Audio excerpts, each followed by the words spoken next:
সবাইকে মকর সংক্রান্তির অনেক অনেক শুভেচ্ছা রইল আমার তরফ থেকে। এই যে আমাদের ঠাকুর ঘরে রাস বসানো হয়েছে, ভাঁড়ালো বসানো হয়েছে মকর সংক্রান্তি উপলক্ষে। আজকে দেখাবো নতুন একটা পূজা।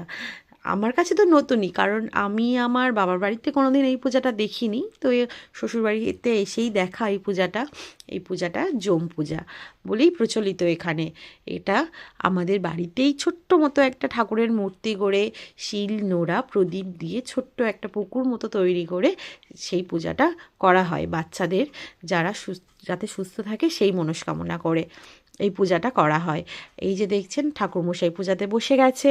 এই পূজাটা অবশ্যই কোথায় কোথায় কাদের কাদের আছে আমাকে অবশ্যই কমেন্টে জানাবেন।